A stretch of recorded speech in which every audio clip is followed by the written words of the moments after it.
கர்த்தர் உன்னை தினமும் தேடி வருகிறார் என்ற தலைப்பில் நாம் அதிகமாய் தியானித்து வருகிறோம். இன்று கர்த்தருடைய வார்த்தையை தியானிப்போம். உமது கிருபையின்படியே என்னை உயிர்ப்பியும், அப்பொழுது நான் உம்முடைய வாக்கின் சாட்சியை காத்து நடப்பேன். நம்முடைய உயிர்ப்பிக்கிற தேவன் அவருடைய கிருபையின்படி நமக்கு அவர் உயிர்ப்பிக்கிறார். நம்முடைய வாழ்க்கையிலே எத்தனையோ கஷ்டங்கள் இருக்கும் பொழுது அவர் நம்மை மீட்டெடுத்திருக்கிறார். தான் அதனுடைய அர்த்தம், உயிர்ப்பிக்கிறார். நமக்கு எந்த கஷ்டம் இருந்தாலும் சரிதான். சில சமயங்கள் நமக்கு ரொம்ப சோர்ந்து போகிற நேரத்திலே அவர் நம்மளை உயிர்ப்பிக்கிறார்.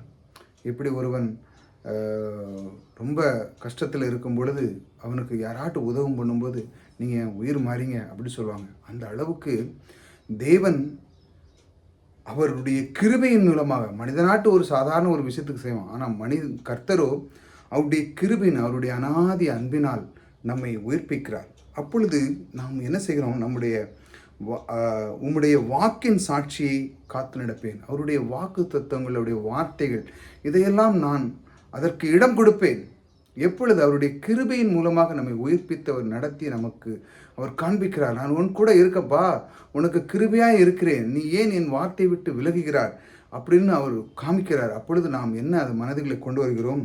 அப்பொழுது நான் உம்முடைய வாக்கின் சாட்சியை காத்து நடப்பேன். அவர் நமக்கு அந்த ஆறுதலான அந்த உயிர்ப்பிக்கிறவர் நம்மோடு கூட இருக்கும் பொழுது அவருடைய வார்த்தைகளை நாம் காத்து நம்முடைய வாழ்க்கையிலே எல்லாத்துலேயும் அப்ளை பண்ணி, நம்ம குடும்ப வாழ்க்கையில் எல்லாத்துலேயுமே நம்ம வேலை ஸ்தலத்திலும் சரிதான், நம்ம வார்த்தையை கொண்டு அழகாக நம்ம கட்ட வேண்டும். குடும்பங்கள் கட்டுவது என்றால் வார்த்தை மூலமாக தான் கட்டப்படுகிறது.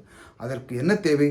கர்த்தராகிய ஆண்டவருடைய கிருபை தேவை. அந்த கிருபை நமக்குள்ளே இருக்கிறது. அதனால தான் நம்ம ஒவ்வொரு நாளும் தியானிக்கிறோம். கர்த்தர் இந்த அதிகாலையிலே அவர் உங்களுக்கு சொல்கிற அந்த வார்த்தை, நான் உன்னோடு கூட இருந்து உனக்கு கிருபை தந்து உன்னை உயிர்ப்பிக்கிறேன் என்று சொல்கிறார்.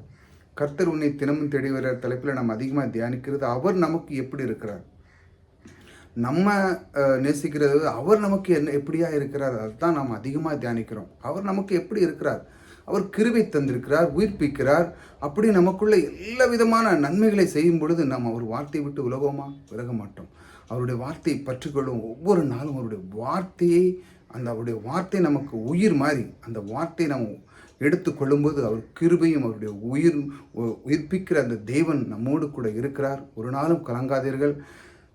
கர்த்தர் உங்களுடைய வாழ்க்கையிலே கிருபையும் அவர் உங்களுக்கு உயிர்ப்பிக்கிற தேவனாக இருக்கிறார். கர்த்தர் உங்களோடு கூட இருக்கிறார். கர்த்தர் உங்களை ஆசீர்வதிக்கிறார்.